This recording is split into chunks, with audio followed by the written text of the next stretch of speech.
Hello, welcome to When the Smoke Clears. I am the Recovery Plug. What's going on, everybody? Man, I hope everybody's having a good day. I know my day's been pretty good. It's Sunday, and Sunday's a day of worship in my house, and it's been great. I love Sundays because you just get to sit down and relax. It's like the relaxing day, you know what I mean? But nonetheless, I also like to do a lot of reading on Sundays and kind of, either take time to watch a few good documentaries or podcasts or take up some reading. But anyway, so in doing so, it kind of gave me the topic of today's video. So I want to talk about the word and the meaning and how it affects my life in particular in my world of recovery, and see how it, maybe you could relate to some of the stuff that this word has, the definition behind this word. So before we get started, though, I like to take a moment of silence, followed by the serenity prayer for the addict who still suffers. So if you would, please indulge in a moment of silence with me. Thank you.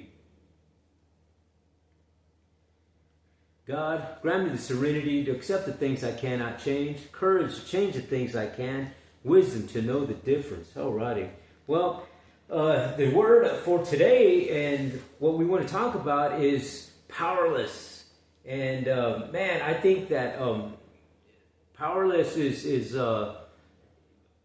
in the world of recovery. It is not that it's not talked about a lot, but it's something that kind of gets, I guess, swept under the rug, because it's like the very first thing kind of that you're having to admit, and then it's the admission that something's happening, the admission that something's not right in your life, and you're acknowledging it, right?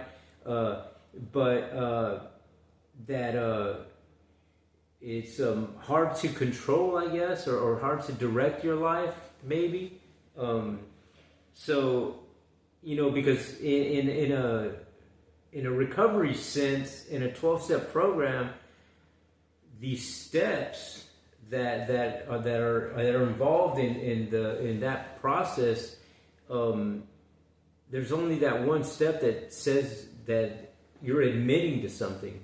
And the rest of the steps are all a solution to, navigate your life, to rid yourself of whatever is that you're admitting that you don't have control over. You know what I mean? So I'm going to read a little bit of some stuff that I kind of wanted to share with you guys and see what you guys think about it.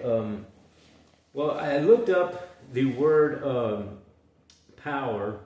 And in the Oxford languages, in the website there, the Oxford languages, it shows that power is the ability to do something or act in a particular way. And it also had the word efficacy in that definition on another part of in the same site.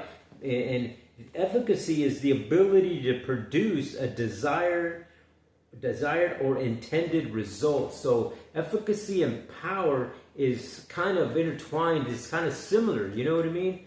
And both of them are stating that it's an ability to produce something, and so it's an action word, right? It's in other words, if an action word means that you're moving something, that something's happening. So naturally, when something's happening, that means there's power involved. You know what I mean?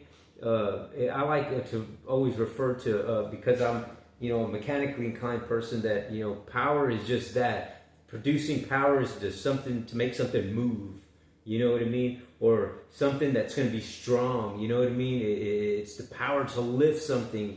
And that is how I relate to it. And I also looked up the the word powerless, and this comes from the Oxford language also, and it's powerless is without ability, influence, or it's without ability, influence, or power. And in the Cambridge website, it says without the power to do something or to prevent something from happening. Okay, so now you kind of get the a little bit of where we're going with this, in the fact that, I know when I was in the addiction, the power for me to produce things in my life, ultimately came to a halt due to being addicted to drugs and other things like dealing with the other emotional and neurological things that were wrong with me. During the addiction, I had no idea that these things were happening. I didn't know that I was being affected by all these different things, or that I was even an addict. You know what I mean? That was the furthest thing from my mind, and I never considered myself a drug addict or an alcoholic or anything like that. But I knew that when I indulge in those practices, that the ability for me to produce something was always not very good. You know what I mean? In other words, the ability for me to start, going to work on a consistent basis dropped. The ability to communicate with, people, my relationship or my kids or whatever, it declined. And, so I could understand how the word, how that is a, one of the first things that you do in a 12-step program is to admit that you were powerless, and that your life had become unmanageable. And I get that. You know what I mean? At first, I can remember when I first walked into the meetings and got introduced to the programs and that sort of thing, whether it was an AA program, whether it was a Narcotics Anonymous program, whether it was a recreational therapy program, or whatever, whatever types of 12-step program, because there's a whole lot of them.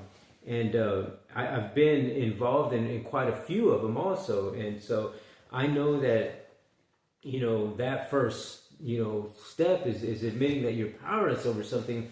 To me, that was like, man, I can't admit that. You know what I mean? It was always, I can manage. You know what I mean? I'll let it go for a minute, and then I can come back, and ultimately, those types of actions and that type of mentality, that type of thinking, which was a negative process. It was a process of always finding an excuse not to deal with exactly what was going on.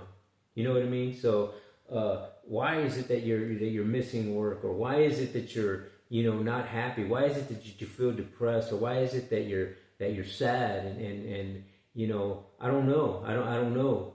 But I know this. I don't want to deal with it. So you know what? I'm gonna drink today, or I'm gonna go smoke a bowl today, because I don't want to deal with that. You know what I mean? I don't want my mind to race and keep telling me, okay, well, why are you feeling sad, or why do you want to cry today? You know what I mean? I don't want to deal with any of that stuff. So my go-to was the addiction. My go-to was to go use, so that I didn't have to deal with it. And ultimately, it led me always into a spot that was always not something that I wanted to do, like being institutionalized, or being incarcerated, or getting sick, you know what I mean, or whatever it wound up. It was always something like that. It never was something good. And through the years, I've learned and been able to, by the grace of God, you know what I mean, I'm able to understand and learn the program more, understand the words more, understand the concept, understand how the body works, understanding how the mind works, and so that I don't put myself in a situation that I'm powerless, and having power over something is a whole lot better than being powerless. You know what I mean? And so I know that for myself, and being somebody who's always in this in the lead type, this leading role, if you will. You know what I mean? All my life I've always been in this leading role, whether it was hanging out with friends. I was never the guy in the back. You know what I mean? I was always up in the front. You know what I mean? I always had to either, we're gonna go do this, it's my way, or you know what I mean? I always kind of taking the lead on things, and I would do that in work, and I was, always. I hardly ever had a job that I had to work for somebody. I always was this guy who had his own business, and who, was always had that type of mentality. So for me to be in that powerless mode was, gosh, man, it was something very, very hard for me to accept. And maybe that's why it took me a long time to understand the programs. You know what I mean? And understand what I had to do. I don't know, but it could have been. I don't know. But it's just something that I'm able to recognize now, which I'm grateful for that. So yes, being in that steps of being powerless, admitting that you're powerless, and your life had become unmanageable is for me. I could understand that now, because in my last run that I had in the addiction world, just before that, that's what it was. I mean, I had my life was going,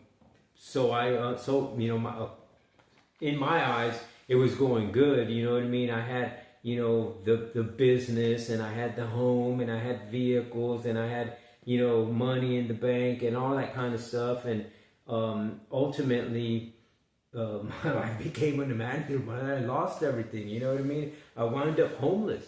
I lost my home. I lost my family. I lost my business, and I wound up in the street of the streets of San Antonio, Texas. Man, I was in the streets, living in from one motel to the next. I would spend time in the little tent communities, and sometimes it was on a bus stop. You know what I mean? And sometimes it was in friends' garages, and there was just my life was unmanageable. That's for sure. And the only thing that I was managing at that particular point in time was getting high, and it was I'm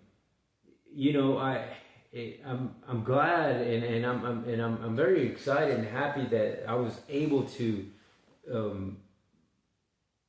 understand concepts, ask for the help, come to terms with, yeah, you got a problem, dude, and your life is unmanageable, and you need to seek help from somebody. If not from somebody, from some other entity. And for me, that was seeking help from my higher power. You know what I mean? That was a very big step in my journey to recovery, was seeking and asking for the help, because I ultimately, hit a rock bottom, and I, didn't know what to do. You know what I mean? All I could remember doing was just crying, and felt this sense of giving up. And when I did that, and when I just gave up the power of trying to live my life the way I saw fit, was when I got the relief. You know what I mean? I could honestly say it was just like this weight was lifted off my shoulders, that I said, man, I don't have to drive this freaking vehicle of life anymore. I don't have to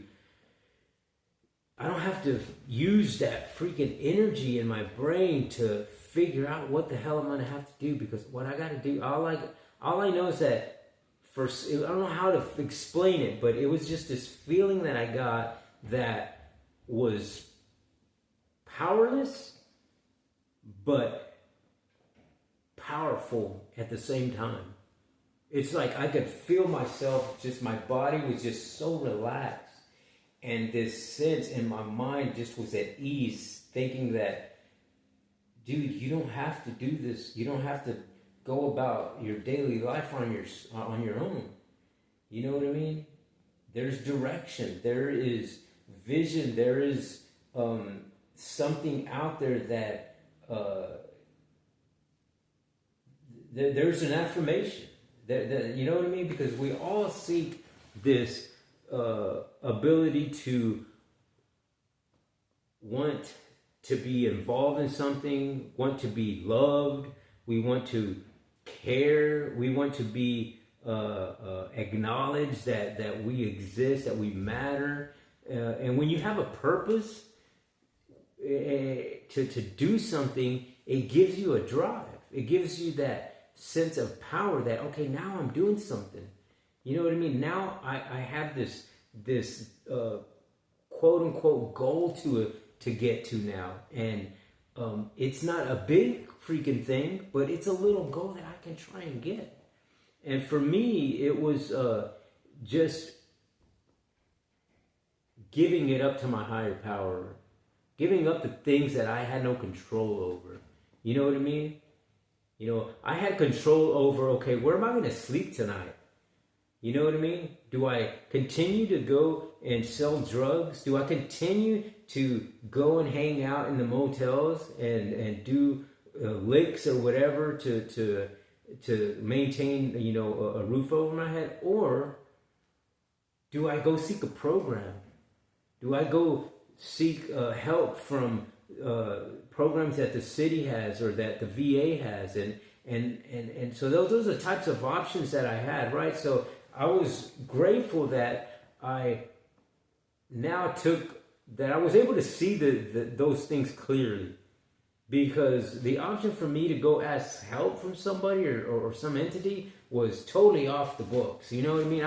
There's no way that I'm going to go seek help and be, you know, in this structured environment and people tell me what to do. No. I didn't look at it that way, because I had to humble myself. I had to humble myself and say, you know what, dude? You do need help. You know? And if you're asking for help through your higher power, and this is what he's putting in your mind, if this is what you're thinking right now, then that means those are thoughts that he's having you think. And so I sought that help out. You know what I mean? I wound up going to to seek the help, and when I did that, man, my freaking life just 360-degree change. You know what I mean? Everything in my life changed. I mean, I was exhumed from that freaking environment that I was in. The drug people that I dealt with, the people that were in that lifestyle, I no longer associated with. You know, the things that I did on the daily basis were different, and you know, it's just a mind transformation happens when you do stuff like that. And you know, I feel like I got a little bit of power over things now, which gives you this drive to do something. You know what I mean? You know, I don't mean like power, like, okay, now I'm better than somebody else. No, nothing like that. It's just the fact that I can acknowledge the fact that I have this purpose to live today, versus I have this purpose just to go get high today. You know what I mean? You know, it's this, for me, the purpose of okay, I got to go do a lick just so I can take care of this freaking disease that I have, this urge that I have to get high, and I don't care about who gets hurt in the process, or who I'm not talking to no more in the process, or what I'm leaving behind. I didn't give a shit about any of that. I just did it. And to do things now and today and the here and now, to say that, man, I have this purpose to stay in recovery, to go to the meetings, because now I have purpose, because I want to help somebody else. I want my daughters to see me as this example that, hey, you don't have to let these type of things ruin your life. There is a better way to live life, and I want to be that example for them. And you know, I just I hope that it's I believe that I'm doing something that's good for them and myself, and I really do feel that it's encouraging. You know what I mean? Because my daughters, one of them lives with me, and she's just grateful, man, that I'm here for her today. And she's told me, you know, she's not a little girl anymore. She's like 22 years old, but she's like, Daddy, I'm glad that you're here. That you know, I really need you. She tells me, and I'm just like, man, for me to hear that from her, and to be sober, and to be in the here and now, and to be clear-headed, and in this journey that I'm going to, for me to hear something like that just gives me this more driven purpose to say, hey, you know what, I can't stop. There's no way that I'm gonna, you know, rob this little girl of any more of the time that I already have. That, you know, being in the addiction for 5 years the last time, you know, I can't give those years back to her. You know what I mean? And I know that she probably really needed me, and I wasn't there. And you know, it's just something that I deal with. You know what I mean? And it's one of the struggles for me to try to. I can't give back the years, but I can definitely move forward in the years that I am here, and in the here and now, to do things that will benefit my daughters and my grandkids and myself. You know what I mean? So. And my brothers and sisters in recovery, and the ones who are still in the world of addiction, because you know, those are the most important people to me, is the ones that still need the help, the ones that don't know about it, the ones that are still out there in the struggle.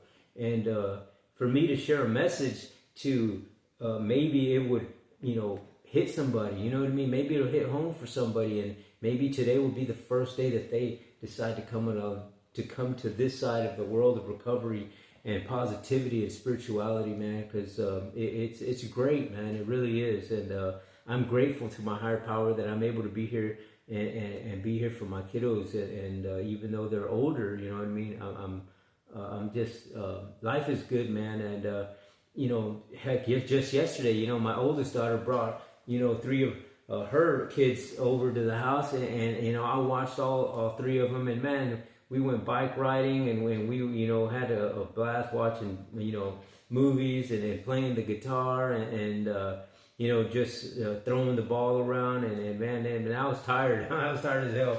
But they, yeah, you know, for me to be able to live life with myself involved in those types of things is just, man, to me, that's priceless. You know what I mean? And I know that if I was still in the world of addiction, I wouldn't be doing that. And I'm just grateful that I was able to seek the help and admit that I was powerless. You know what I mean? That I did have a problem, and that I'm ready to stop, and that I'm ready to move my life in a different direction. So, again, I guess that's going to be it for today, man. And I'm just glad that you guys were able to join me in today's podcast. And I hope that you guys join me again on the next one. So if you would, please, at this time, give me a like, give me a comment, give me a thumbs up. And please hit that subscribe button. Bam. All you got to do is touch that button, man. It don't cost you a thing. Just know that when you do touch that subscribe button, you're helping out another veteran like myself. You're helping out another person dealing with alcoholism, drug addiction, PTSDs, childhood traumatic experiences, depression, suicidal thoughts, all those types of disorders and neurological diseases. And if you would please, just hit that subscribe button and share my channel, man. So,